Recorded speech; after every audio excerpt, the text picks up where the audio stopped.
افلا يتدبرون القرآن ام على قلوب اقفالها، تو کیا یہ لوگ قرآن میں غور نہیں کرتے یا دلوں پر قفل لگ رہے ہیں؟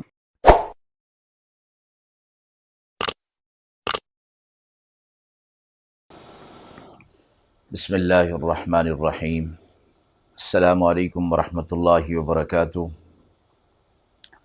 ناظرین کرام، درس قرآن مجید کے اس پروگرام میں آج ہم سورۃ النساء کی آیت نمبر 31 کا ترجمہ اور تفسیر پیش کر رہے ہیں۔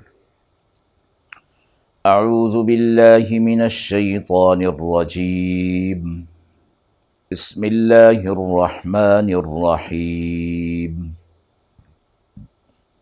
ان تجتنبوا كبائر ما تنهون عنه نكفر عنكم سيئاتكم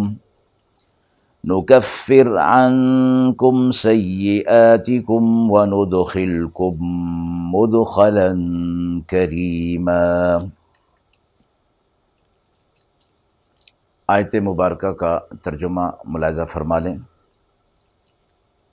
اگر تم بچتے رہو گے ان چیزوں سے، ان گناہوں سے جو بڑے ہیں، تو ہم معاف کر دیں گے تم سے چھوٹے گناہ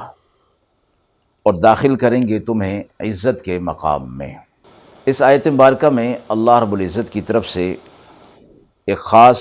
انعام کا ذکر فرمایا جا رہا ہے، اور اس سے پہلے ترغیب دی جا رہی ہے۔ ایک چیز ترغیب ہے جو کسی اچھے کام کا شوق دلانا، اور ایک ترہیب یعنی برے کام سے روکنا اور اس پر عذاب اور وعید کا ذکر فرمانا۔ تو اس میں اس آیت مبارکہ میں پہلے یہ فرمایا گیا، پہلے ترہیب فرمائی گئی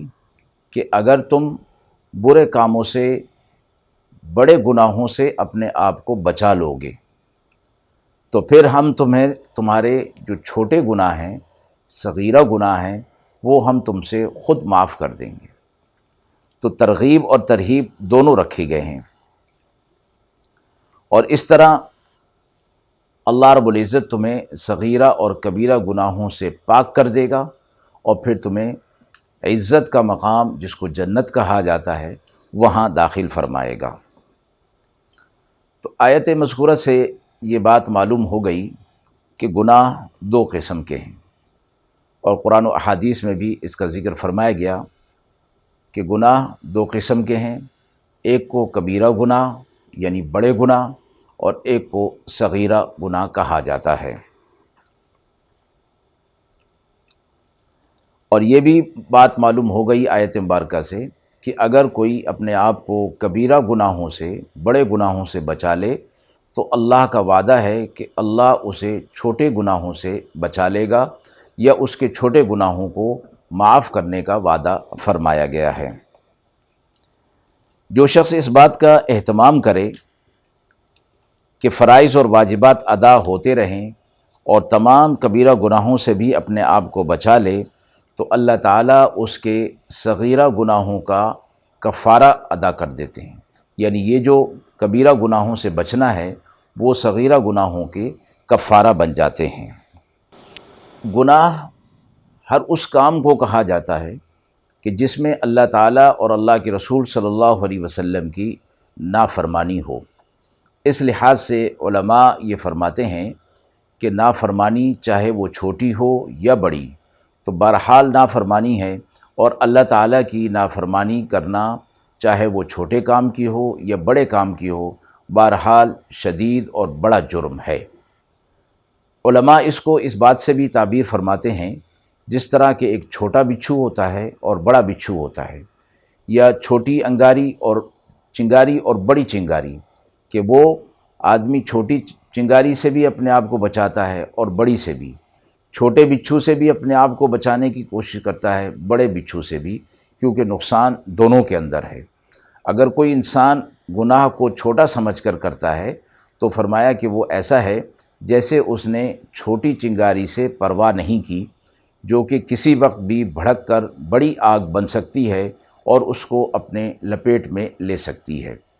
جناب رسول اللہ صلی اللہ علیہ وسلم نے فرمایا، جب کوئی شخص گناہ کرتا ہے تو اس کے دل پر ایک سیاہ نقطہ لگ جاتا ہے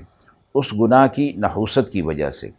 اگر وہ اس گناہ پر نادم ہو جائے اور جلد توبہ کر لے تو وہ سیاہ نقطہ مٹا دیا جاتا ہے، لیکن اگر وہ توبہ نہ کرے تو وہ سیاہ نقطہ برقرار رہتا ہے اور اس کی نحوست کی وجہ سے پھر دوسرے برے گناہ کی طرف وہ متوجہ ہو جاتا ہے، یہاں تک کہ وہ سیاہ نقطوں کی تعداد بڑھتے بڑھتے وہ دل پورا سیاہ ہو جاتا ہے۔ اور فرمایا دل کے سیاہ ہونے کی علامت یہ ہوتی ہے کہ پھر حق بات کو قبول کرنے کی صلاحیت اس کے اندر نہیں رہتی۔ وہ حق بات کو دیکھتا بھی ہے، سنتا بھی ہے، لیکن اس کو قبول نہیں کرتا، اس پر آتا نہیں ہے۔ تو اس لیے فرمایا گناہ کی نحوست ہوتی ہے۔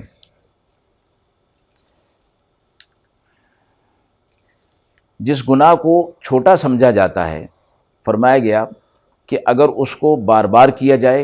اور اس کو چھوٹا سمجھتے ہوئے اس کی پرواہ نہ کی جائے تو وہ بھی کبیرہ گناہوں کے اندر شامل ہو جاتا ہے۔ گناہ کبیرہ کی تعریف قرآن و حدیث میں یہ فرمائی گئی کہ ایسا گناہ جس پر قرآن نے کوئی شرعی حد یا سزا مقرر کی ہو، یا ایسا گناہ جس گناہ پر اللہ کی طرف سے لعنت کی گئی ہو،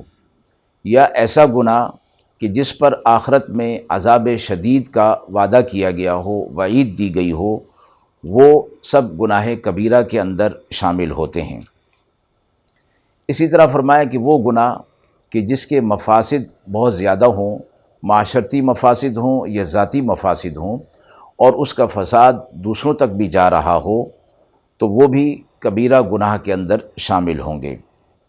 اسی طرح جو گناہ صغیرہ ہو اور اس کو بے باکی کے ساتھ، جرت کے ساتھ کیا جائے اور اس کی پرواہ نہ کی جائے اور اس پر مداومت کی جائے، یعنی ہمیشہ ہی اس کو کیا جاتا رہے، تو وہ صغیرہ نہیں بلکہ وہ کبیرہ گناہوں کے اندر شامل ہو جاتا ہے۔ بخاری و مسلم کی ایک حدیث میں رسول اللہ صلی اللہ علیہ وسلم نے فرمایا، گناہوں میں جو سب سے بڑے گناہ ہیں وہ میں تمہیں ان سے باخبر کرتا ہوں، اور وہ 3 ہیں۔ اللہ تعالیٰ کے ساتھ کسی کو شریک ٹھہرانا، ماں باپ کے ساتھ نافرمانی کرنا، اور جھوٹی گواہی دینا یا جھوٹ بولنا۔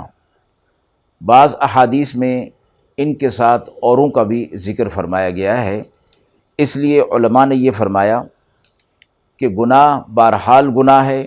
اس لیے اہل ایمان کو اس سے بچنے کی کوشش کرنی چاہیے۔ اس آیت کے اندر جس طرح یہ فرمایا گیا کبیرہ گناہوں سے بچنے کی جو ترغیب دی گئی، تو اس سے مراد یہ نہیں کہ آدمی صغیرہ گناہ کرتا رہے اور کبیرہ گناہوں سے اپنے آپ کو بچا لے۔ احادیث مبارکہ میں یہ فرمایا گیا کہ صغیرہ کبیرہ گناہ وہ ہیں کہ جو ہو جانے کے بعد جب تک ان سے توبہ نہ کی جائے وہ معاف نہیں ہوتے، اور صغیرہ گناہوں کی تعریف میں یہ فرمایا گیا کہ وہ نیکیوں سے اللہ رب العزت ان کو معاف کر دیتے ہیں۔ اگر نیکیاں کر لی جائیں تو وہ صغیرہ گناہ معاف ہو جاتے ہیں۔ قرآن نے فرمایا ان الحسنات یذہبن السیئات، نیکیاں برائیوں کو ختم کر دیتی ہیں۔ تو اس سے مراد وہ نیکیاں جو اچھائیاں ہیں، اعمال صالحہ ہیں، کون سی برائیوں کو ختم کرتی ہیں؟ جو صغیرہ گناہ ہوتے ہیں۔ اس لیے علماء نے فرمایا کہ جب آدمی، حدیث مبارکہ میں آتا ہے کہ جب آدمی وضو کرتا ہے تو اللہ رب العزت اس کے صغیرہ گناہوں کو معاف فرما دیتے ہیں، اور اس کی تفصیل یوں بیان فرمائی کہ جب وہ ہاتھ دھوتا ہے تو ہاتھ سے صغیرہ گناہ جو ہوتے ہیں وہ معاف ہو جاتے ہیں، جب چہرہ دھوتا ہے تو آنکھوں سے، زبان سے، منہ سے جو کیے ہوتے ہیں،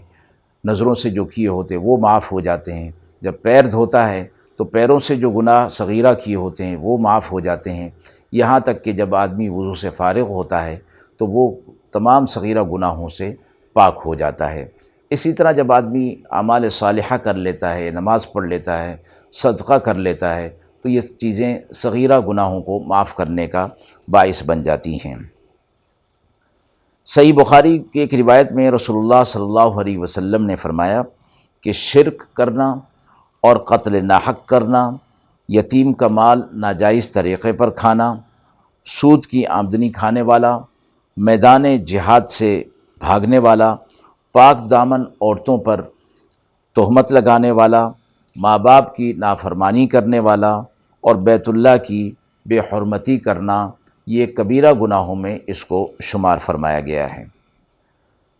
ان تمام چیزوں کو ذکر کرنے کے بعد آیت میں پہلا وعدہ عذاب سے حفاظت کا فرمایا گیا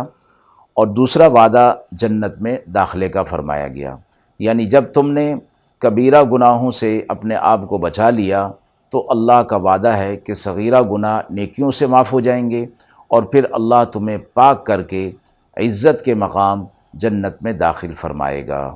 وآخر دعوانا ان الحمد للہ رب العالمین۔